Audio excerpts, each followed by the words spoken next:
सुरक्षा कारणों का हवाला देकर विदेश मंत्रालय ने कहा, फिलहाल नहीं खुलेगा करतारपुर कॉरिडोर। एसजीपीसी द्वारा पाकिस्तान के राजदूत से मुलाकात के बाद मंत्रालय ने स्थिति की स्पष्ट। भाजपा के पंजाब मामलों के इंचार्ज बने डॉक्टर सतीश पुनिया, तरुण चुघ को लगाया गुजरात का इंचार्ज। पुनिया ने हाईकमान का जताया आभार, बोले पंजाब में मजबूत स्थिति में पार्टी बनाएगी अपने बूते सरकार। और ट्राई सिटी में तेज बारिश से कई जगह जलभराव और सड़कें धंसी। मौसम विभाग ने जारी किया 2 दिन का येलो अलर्ट, लोगों को सतर्क रहने और घरों में ही रहने की अपील। नमस्कार, चंडीगढ़ से आपका स्वागत है। मैं हूं भानुप्रिया। अब समाचार विस्तार से। करतारपुर कॉरिडोर को खोलने के मामले में शिरोमणि गुरुद्वारा प्रबंधक कमेटी के उच्च स्तरीय प्रतिनिधि मंडल द्वारा नई दिल्ली में पाकिस्तान के राजदूत से मुलाकात के बाद विदेश मंत्रालय का बयान सामने आया है। इस बारे में विदेश मंत्रालय के प्रवक्ता रणधीर जायसवाल ने बताया कि भारत पाकिस्तान के बीच तीर्थ यात्रा द्विपक्षीय समझौतों द्वारा संचालित होती है और मौजूदा सुरक्षा स्थिति को देखते हुए करतारपुर कॉरिडोर की सेवाएं फिलहाल निलंबित ही रहेंगी। उन्होंने कहा कि इस बारे में पहले ही संसद में अवगत करवा दिया गया था। Kartarpur corridor issue, we had recently addressed a question in the Parliament as well. As you are aware, the Kartarpur corridors services of Sri Kartarpur Corridor Sahib were suspended with effect from 7th May of 2025. Given the extent security situation which continues to be the case, this Kartarpur Sahib corridor services continues to remain suspended. उन्होंने आतंकवाद से जुड़े मामलों में भारत का रुख स्पष्ट करते हुए कहा कि भारत ऐसे मामलों को बेहद गंभीरता से लेता है और सरकार अपना पक्ष पहले ही स्पष्ट कर चुकी है। उन्होंने कहा कि भारत चाहता है कि पूरी दुनिया आतंकवाद से जुड़ी ऐसी कार्रवाइयों की गंभीरता को समझे। जायसवाल ने कहा कि भारत पिछले कई वर्षों से आतंकवाद के खिलाफ वैश्विक कार्रवाई को मजबूत करने और अंतर्राष्ट्रीय समुदाय को एकजुट करने के प्रयास करता रहा है। इसमें सीमा पार से होने वाला आतंकवाद भी शामिल है। We want the global community to understand the gravity of such actions. India has been hit hard by terrorism. We have, over the last several years, taken a lot of effort to galvanize global action, strengthen global action to fight terrorism, including cross-border terrorism, and our fight to deal with terrorism will continue further. And whatever action is required to be taken on that account to defeat the scourge of terrorism, that we will continue to take.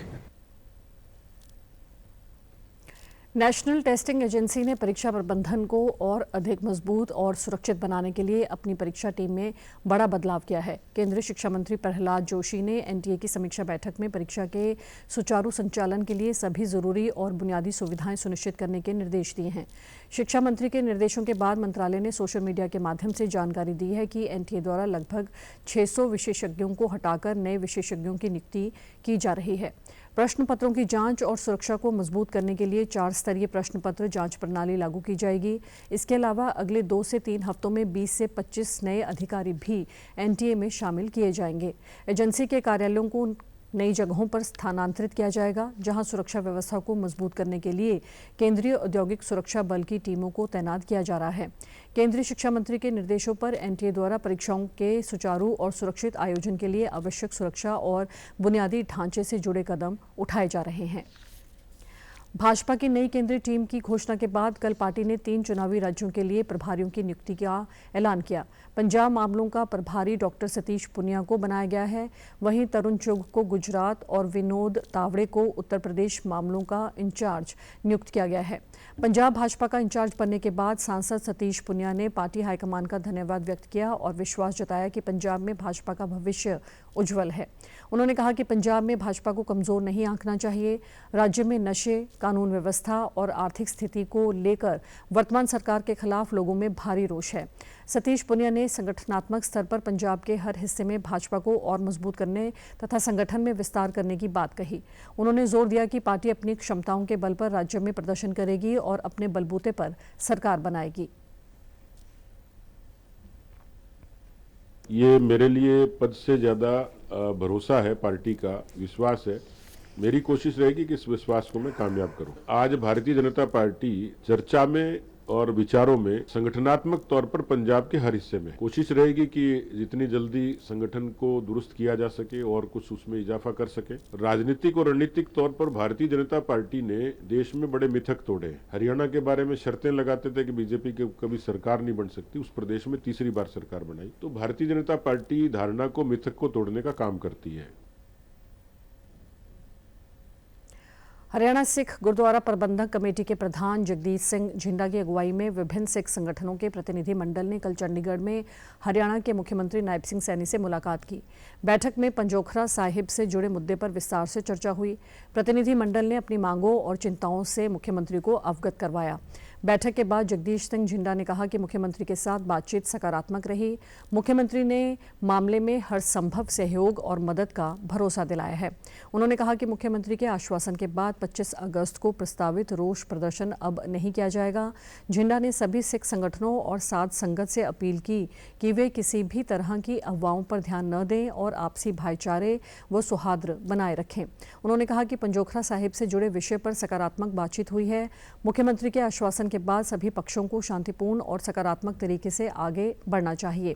उन्होंने प्रदेश के हित में शांति, एकता और आपसी सहयोग बनाए रखने का आह्वान किया। सीएम साहब ਦੇ ਨਾਲ बड़े चंगे माहौल ਵਿੱਚ ਗੱਲ ਹੋਈ ਹੈ ਤੇ ਉਹਦੇ ਵਿੱਚ ਫੈਸਲਾ ਕੀਤਾ ਗਿਆ ਹੈ ਕਿ ਸਾਰੇ ਪਰਚੇ ਜੋ ਹਨ ਉਹ ਵਾਪਸ ਕੀਤੇ ਜਾਣਗੇ ਅਤੇ ਜਿਹੜੇ ਬੱਚੇ ਅੰਦਰ ਨੇ ਉਹਨਾਂ ਨੂੰ ਜੇਲ੍ਹ ਤੋਂ ਬਾਹਰ ਕੱਢਿਆ ਜਾਏਗਾ ਅਤੇ ਉਹਨਾਂ ਦੇ ਪਰਚੇ ਜਿਹੜੇ ਕੈਂਸਲ ਕਰਨ ਵਾਸਤੇ ਜਿੰਨੀ ਵੀ ਕਾਨੂੰਨੀ ਪ੍ਰਤੀਕਿਰਿਆ ਉਹਦੇ ਵਿੱਚ ਸਰਕਾਰ ਸਹਿਯੋਗ ਕਰਕੇ ਉਹ ਕਾਨੂੰਨੀ ਪ੍ਰਤੀਕਿਰਿਆ ਕਰਦੇ ਹੋਏ ਸਾਰੇ ਪਰਚਿਆਂ ਨੂੰ ਕੈਂਸਲ ਕੀਤਾ ਜਾਏਗਾ। ਇਹ ਆਸ਼ਵਾਸਨ ਸੀਐਮ ਸਾਹਿਬ ਵੱਲੋਂ ਦਵਾਇਆ ਗਿਆ। ਸੰਗਤ ਨੂੰ ਅਪੀਲ ਹੈ ਕਿ 25 ਤਰੀਕ ਨੂੰ ਉਹ ਰੋਸ ਪ੍ਰਦਰਸ਼ਨ ਨਹੀਂ ਹੋਵੇਗਾ। ਹੁਣ प्रवर्तन निदेशालय ने पंजाब कैडर की आईएएस अधिकारी कंवलप्रीत कौर बराड़ से जालंधर स्थित अपने कार्यालय में पूछताछ की। इस मामले में उन्हें मोहाली के सनटेक सिटी प्रोजेक्ट से जुड़े मनी लॉन्ड्रिंग मामले में समन जारी किया गया था। ईडी की जांच में आरोप है कि इस प्रोजेक्ट के लिए भूमि के उपयोग में बदलाव यानी सीएलयू की मंजूरी देने में कथित तौर पर अनियमितताएं हुई थी। ईडी की ओर से आईएएस अधिकारी को ईमेल के जरिए समन भेजा गया था।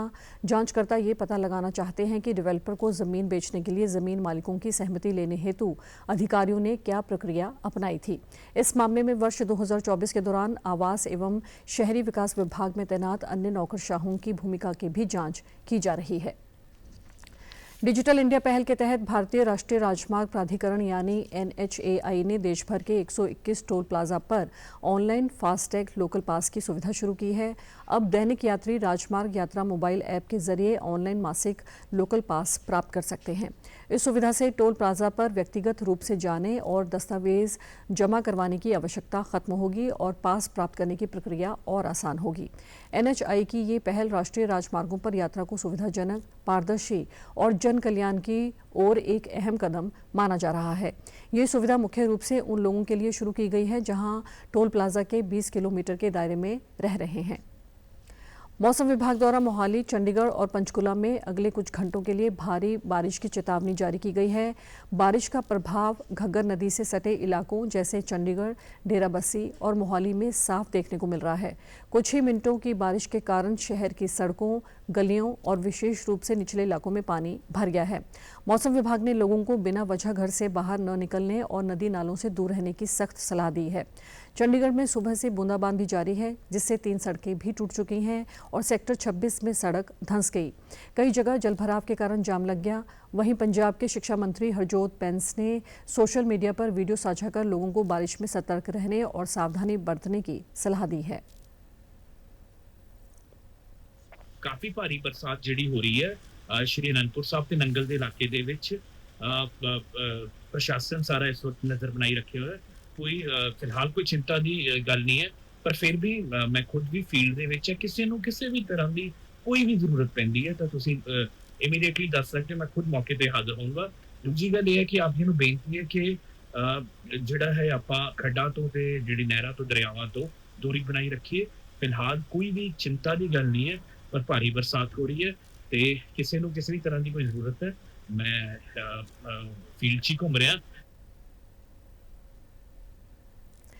युवा मामले एवं खेल मंत्रालय ने राष्ट्रीय खेल पुरस्कारों की घोषणा करते हुए विभिन्न खेलों में अहम योगदान देने वाले 17 खिलाड़ियों को अर्जुन पुरस्कार और 3 कोच को द्रोणाचार्य पुरस्कार के लिए चुना गया है।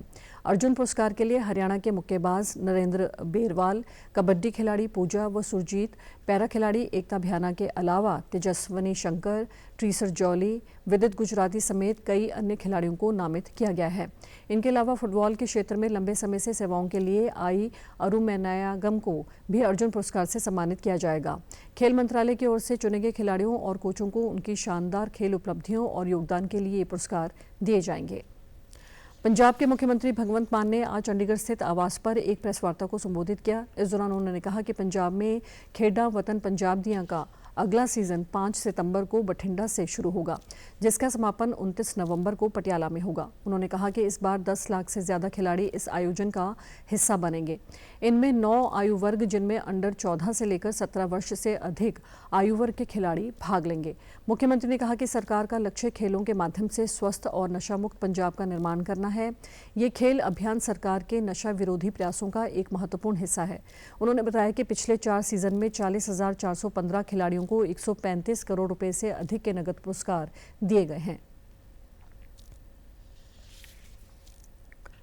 5 सितंबर तो खेडां शुरू हो जाएंगे ते 29 नवंबर तक चलणगे। समाप्ति समारोह होगा पटियाला विखे ते इस बार रिकॉर्ड 10 लाख प्लेयर जिहड़े ने उन्हां नूं हिस्सा लैण दी उम्मीद है। 10 लाख प्लेयर वख-वख एज कैटेगरियां 38 खेडां दे मुकाबले होणगे।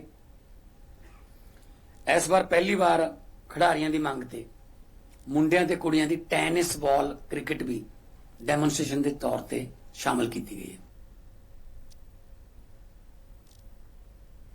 सोशल मीडिया कंटेंट और अपनी बयानबाजी को लेकर आप सुप्रीमो अरविंद केजरीवाल खुद ही घिरते नजर आ रहे हैं। अरविंद केजरीवाल की खुद की पार्टी पर ही प्रेस की आज़ादी छीनने के आरोप लग रहे हैं। कुछ रिपोर्टों के मुताबिक पंजाब की आप सरकार पर राज्य में पत्रकारों की आवाज़ दबाने के आरोप लगे हैं। दावा किया जा रहा है कि पंजाब सरकार कॉपीराइट एक्ट का दुरुपयोग करके पंजाब में पत्रकारों के कंटेंट पर पाबंदी लगा रही है। बीते दिनों में पंजाब सरकार द्वारा कुछ पत्रकारों के सोशल मीडिया अकाउंट बंद भी कराए गए हैं। जांच के अनुसार पिछले कुछ महीनों में आप सरकार द्वारा 4 पत्रकारों के फेसबुक पेजों और वीडियो पर कम से कम 48 कॉपीराइट स्ट्राइक भेजे गए हैं, जिसके बाद मेटा ने इन पेजों को फेसबुक से हटा दिया है। पंजाब में ऐसी खबरें सामने आने के बाद आप सरकार पर कई तरह के सवाल खड़े होने लगे हैं। ऐसी कार्रवाई के बाद अरविंद केजरीवाल पर दोहरे मापदंड अपनाने के आरोप लग रहे हैं। इसके बाद विरोधियों ने पंजाब सरकार को घेरना शुरू कर दिया है। विधायक प्रगट सिंह ने ट्वीट करके कहा कि पंजाब सरकार की ये कार्रवाई प्रेस की आज़ादी के लिए गंभीर खतरा साबित हो रही है। उन्होंने इस मामले की जानकारी चुनाव आयोग को दी है और विधानसभा स्पीकर को भी पत्र लिखा है। पंजाब के डीजीपी गौरव यादव ने सोशल मीडिया के जरिए जानकारी साझा करते हुए बताया कि पंजाब पुलिस ने ट्रांसनेशनल संगठित अपराध के खिलाफ एक बड़ी सफलता हासिल की है। काउंटर इंटेलिजेंस विंग की overseas fugitive tracking and extradition cell ने केंद्रीय एजेंसियों की मदद से मलेशिया से दविंदर बम्बीहा गैंग से कथित तौर पर जुड़े 3 भगौड़ों को डिपोर्ट करवाया है। डीजीपी के मुताबिक जसप्रीत सिंह उर्फ जस बहबल, अजय सिंह और पवनदीप सिंह हत्या, रंगदारी, विस्फोटक अधिनियम और लुधियाना में योजनाबद्ध हैंड ग्रेनेड धमाके से जुड़े कई मामलों में वांछित थे। इनके तार पाकिस्तान की खुफिया एजेंसी ISI के साथ भी जुड़े हुए हैं। इन्हें मलेशिया से भारत पहुंचने पर नई दिल्ली के IGI हवाई अड्डे से गिरफ्तार कर लिया गया है और आगे की जांच के लिए पंजाब लाया जा रहा है। डीजीपी ने कहा कि पंजाब पुलिस विदेशों में छिपे आपराधिक नेटवर्क को तोड़ने के लिए लगातार कार्रवाई कर रही है और किसी भी जगह छिपे भगौड़ों को कानून के कटघरे में लाया जाएगा। और आप हमारे समाचार YouTube channel DD news Chandigarh, Facebook DD news Chandigarh और सोशल मीडिया X व DD न्यूज़ CHD पर भी देख सकते हैं। इसी के साथ चंडीगढ़ से समाचारों का सिलसिला समाप्त होता है। नमस्कार।